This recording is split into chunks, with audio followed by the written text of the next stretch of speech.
had a doubt regarding carbon dioxide and water. Okay, look at the equation here. Carbon dioxide gas, which we can denote as CO2 also, plus water. Water is what?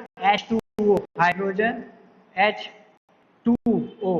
And then in the presence of sunlight, जब हमको sunlight मिलती है और chlorophyll जो हमारा present है, देखो ये फोटो के अंदर जो क्लोरोफिल है, वो क्लोरोफिल की प्रेजेंस में ये जब सिंथेसिस होगा, यहाँ पे कॉम्बाइन होगा फूड, तो क्या बनेगा? वो बनेगा कार्बोहाइड्रेट प्लस ऑक्सीजन। ठीक है, सबको समझ में आ रहा है? कार्बन डाइऑक्साइड और वाटर जब सनलाइट की प्रेजेंस में और क्लोरोफिल में प्रेजेंस में रहेगा तो क्या बनाएगा? कार्बोहाइड्रेट बनाएगा और ऑक्सीजन जो होगा वो बाहर निकल जाएगा। ठीक है, हम अब आगे बढ़ते हैं। किसी को और कोई दिक्कत होगी तो मुझे पूछ लेना। अब आते हैं chapter number 2, nutrition in animals. ठीक है, अब हमने तो पढ़ लिया कि भाई न्यूट्रिशन इन प्लांट्स तो हमको पता चल गया। हम आगे बढ़ते हैं। You have studied learn in the chapter first that plants can prepare their own food by the process of photosynthesis, but animals can not. Animal नहीं कर सकते, वो हेटरोटॉपिक प्रॉपर्टी शो करेगा। ठीक है,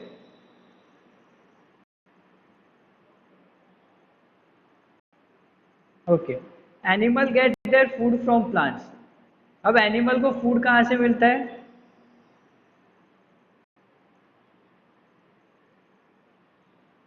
कस्तूरी अपना माइक ऑफ करो।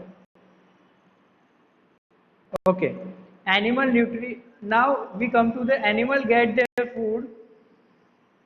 Animals get their food from plants, either directly by eating plants or indirectly by eating animals that eat plants. देखो, या तो प्लांट में से उनको मिल जाएगा फूड, या तो फिर एनिमल्स को ही खा के वो लोग अपना फूड ले लेते हैं। Some animals eat both plants and animals. देखो, कुछ एनिमल्स है जो दोनों चीजें खाते हैं। अभी समझ लो कैट है, कैट है ना, चूहा भी खाती है और साथ ही साथ में रोटी खाएगी, दूध खाएगी, सब खाएगी। उसी तरीके से इन्होंने यही कहा कि भाई some animal eat both plants and animals. Recall that all organisms including human require food for growth. अभी हम भी खाना तो खाते ही है ना। कोई अगर नॉन वेजिटेरियन है तो वो चिकन खाएगा, मटन खाएगा, फिश खाएगा, और जो वेजिटेरियन होंगे वो भाई अपना लीफी वेजिटेबल्स खाते हैं, ग्रीन वेजिटेबल्स खाते हैं, फ्रूट्स खाते हैं, ऐसा सब खाते हैं। ठीक है, तो recall that all organisms including human require food for their growth, repair and functioning of the body. Animal nutrition includes nutrition requirement, mode of intake of food and its utilization in the body, और उसका utilization in body. You have studied in the chapter in class 6 that food consists of many components. Try to recall the list of them.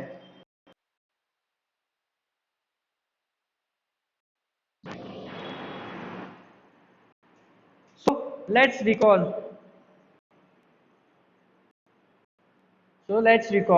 You have studied in the check. अब 6th standard में तुमने पढ़ा that food contains many components. Try to recall the list them below. देखो अभी अब components में food के कौन कौन से components है उसके बारे में तुमको लिखना है। ये होमवर्क है भाई। 6th स्टैंडर्ड में तुमने क्या पढ़ा था कि कौन कौन से food के components हैं, उसके बारे में तुमको पढ़ना है। The components of food such as carbohydrates are complex substances. अब देखो कार्बोहाइड्रेट्स जो है ना बहुत ज़्यादा कॉम्प्लेक्स सब्सटेंस है। The complex substances can not be utilise as such. अब हम इनको है ना ऐसे डायरेक्टली यूटिलाइज नहीं कर सकते, so they are broken down into simpler substances. तो उनको है ना एकदम सिंपल फॉर्म में तोड़ना पड़ता है। किनको? जैसे कार्बोहाइड्रेट्स है उनको। The breakdown of complex component of, देखो ये जैसे कॉम्प्लेक्स सब्सटेंस है यहाँ पे दिया है ना, तो कॉम्प्लेक्स सब्सटेंस को उन्होंने सिंपल फॉर्म में कट कर दिया है ना। Food in simpler substances is called digestion. देखो समझ लो किसी चीज को तुम खाया है ना, तो वो ऐसे कॉम्प्लेक्स फॉर्म में है, ठीक है, कॉम्प्लेक्स सब्सटेंस है। फिर वो सिंपलर सब्सटेंस के फॉर्म में आपको ऐसे पेट के अंदर जाके ऐसा हो जाएगा, और उसको हम क्या कहते हैं, डाइजेशन कहेंगे। फूड इनटू सिंपलर सब्सटेंसेस, यानी जो कॉम्प्लेक्स सब्सटेंस के फूड होते हैं जैसे कार्बोहाइड्रेट, तो उसको सिंपल फॉर्म में कन्वर्ट करना, उसे ही हम डाइजेशन कहते हैं, ठीक है। अभी इसको थोड़ा, हाँ बस ये हो गया, चलो। Now different ways of taking food, अब अलग अलग प्रकार बताइए जिसमें हम लोग फूड खा सकें। The mode of taking food into the body varies in different organisms. These, okay, the mode of taking food into the body. The mode of taking food into the body varies in different organisms. Bees and human birds sucks the nectar from plant. Infants of human and many other animals feeds on mother milk. Snake-like pythons swallow the animals they prey upon. Some aquatic animals filter tiny food particles floating nearby and feed up to them. अब समझो कि different ways of taking food, अलग अलग प्रकार क्या है। तो honey bee जो है वो क्या करती है, वो नेक्टर लेती है फ्लावर्स के अंदर से, है ना, और उसको जाके एक जगह स्टोर करती है। हमिंग बर्ड आती है, एक छोटी सी चिड़िया, वो भी है ना क्या करती है, फूलों के अंदर जाती है और वहां से है ना उसका नेक्टर ले लेती है। उसी तरीके से कुछ एनिमल्स हैं ना, और हम खुद ह्यूमंस, जब हम बहुत छोटे थे तो क्या करते थे, हम है ना मम्मी का दूध पीते थे। उसी तरीके से एनिमल्स हैं, तो एनिमल्स क्या करते हैं, काफ है तो काउ से मिल्क पीती है, बफेलो के काफ है तो फिर वो बफेलो से क्या कहते हैं, मिल्क पीते हैं, यंग वंस जो होते हैं, वो तुमने पढ़ा हुआ है। अब स्नेक लाइक जो पाइथन है वो क्या करता है, वो एक एनिमल दूसरे एनिमल को खाता है ना, स्वेलो कर जाता है, पूरा खा लेता है। और कुछ एक्टिक हैं, फिल्टर टाइनी फूड पार्टिकल्स, यानी कि देखो जो नदी के अंदर रहते हैं, तो वो क्या करते हैं, जो ऐसे तैरता हुआ फूड आता है वो उसको लोग ले लेते हैं और गिल्स में से उसका पानी निकल जाता है, लेकिन फूड उसी में चिपका रह जाता है, ठीक है। तो उस तरीके से वो क्या करते हैं, अगल बगल की जो गंदगी है वो भी खत्म करते हैं और साथ ही साथ खाना भी अपना खुद ढूंढ लेते हैं। Now what is the type of food and mode of feeding of the following animals? Write down your observation in the given table. You may find the list of modes of feeding given below. अब यहाँ पे लोगों ने ये दिया हुआ है, देखो स्नेल है, तो स्नेल क्या करती है, कौन सा खाना खाती है, kind of food, mode of feeding, उसका कौन सा मोड, वो किस तरीके से फीड करती है, तो वो देखो सीधी सी बात है कि वो है ना वेजिटेरियन ही खाना, पत्ते खाती है वो, तो वो लिखना है। एंड क्या खाती है, एंड है ना कोई भी आइटम पड़ी होती है तो उसको उठा के ले जा खा लेती है, वेजिटेरियन हो या नॉन वेजिटेरियन हो उससे कोई लेना देना नहीं है। ईगल है वो भी वैसा ही करती है। हमिंग बर्ड है वो फूलों से नेक्टर लेती है और खाती है। मोड ऑफ फीडिंग उसका क्या है कि भाई वो अपने बीक से खाती है, ठीक है। मॉस्किटो है, बटरफ्लाई है, हाउस फ्लाई है, वो उसी तरीके से तुमको भाई लिखना रहेगा।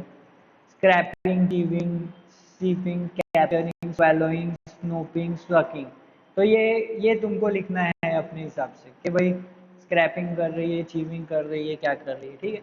हम आगे बढ़ते हैं, चलो। ये तो नॉर्मल सी बात, तुमको ये सब समझ में आ ही जाएगा।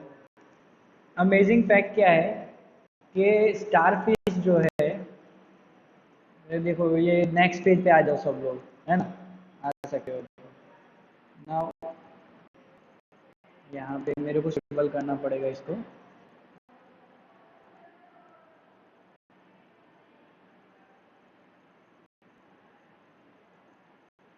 ओके, स्टारफिश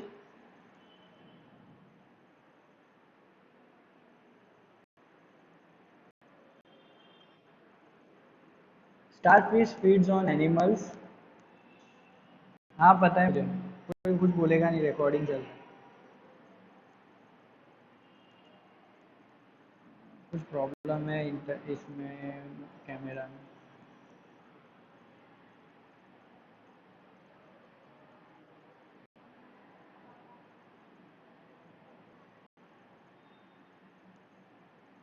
चलो कोई नहीं, अमेजिंग फैक्ट है तो ब्लू कलर आ रहा है, इसकी वजह से नहीं हो रहा है।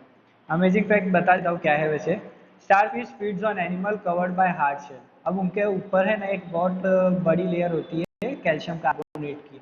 आफ्टर ओपनिंग द सेल, जब सेल खोलते हैं तो स्टारफिश पॉप्स अपने स्टमक थ्रू इट्स माउथ।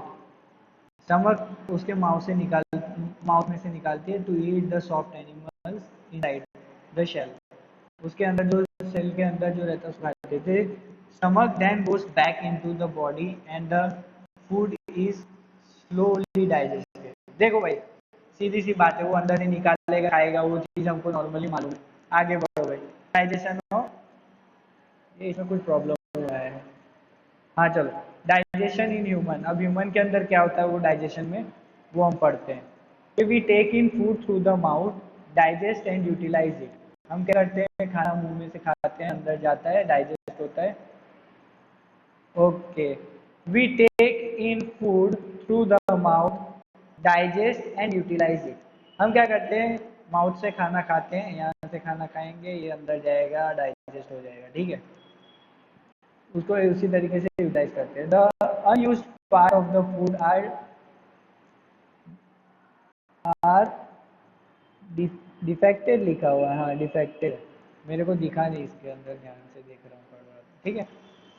तो जो अनयूज्ड पार्ट होता है वो डिफेक्टेड रहता है। Have you ever wondered what happens to the food inside the body. कभी तुमको ऐसा लगता है कि जब एक बार तुमने खाना खा लिया तो भी वो फूड का क्या होता है। The food pass through a continuous canal. देखो यहाँ पे तुमने खाया तो खाने के बाद यहाँ अटकेगा, यहाँ जाएगा, यहाँ जाएगा, एकदम स्लोली स्लोली अंदर जाता है, अंदर जाएगा। फिर इसके अंदर जो ये जो लार्ज इंटेस्टाइन है, स्मॉल इंटेस्टाइन से होते हुए, लार्ज इंटेस्टाइन से होते हुए, यहाँ से होके ये एनस के थ्रू बाहर निकल जाता है, ठीक है। ये एक पूरी प्रक्रिया है। अब हम उसको पूरा समझते हैं किस तरीके से है। तो the food passes through a continuous canal which begins at the buccal cavity and ends at the anus। ये देखो, ये इसमें ध्यान से देखोगे तो ये क्या लिखा हुआ है, ये बकल कैविटी है ना। ये जो एरो दिखाएगा यानी यहाँ से स्टार्ट होता है और यहाँ खत्म होता है एनस पे, ठीक है। तो ये वही बता रहा है कि द फूड पासिंग थ्रू, एक मिनट, हाँ, which begins from the buccal cavity and ends at the anus। The canal can be divided into various components। अब कैनाल को हम लोग है ना अलग अलग कंपोनेंट्स में, पार्ट्स में डिवाइड करते हैं। ओके, मेरा वो स्पीकर की साइड है ना, माई साइड का चला गया। अब सुनो, द बकल कैविटी हो गया,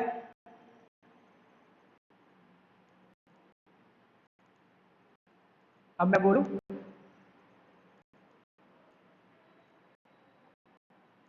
फूड पाइप्स और यूसेफेगस दूसरा पार्ट हो गया। तीसरा पार्ट स्टमक हो गया। चौथा पार्ट स्मॉल इंटेस्टाइन हो गया। पांचवा पार्ट लार्ज इंटेस्टाइन हो गया, ending in the rectum, rectum में खत्म होता है। द एनस छेल्ला पार्ट है, एनस यानी 6 पार्ट डिवाइड किया है। Is it not a very long part, वो क्या बड़ा लॉन्ग पार्ट नहीं है। This part together form the elementary canal. ये सब एक साथ मिलके क्या बनाएंगे, एलिमेंट्री कैनल बनाएंगे।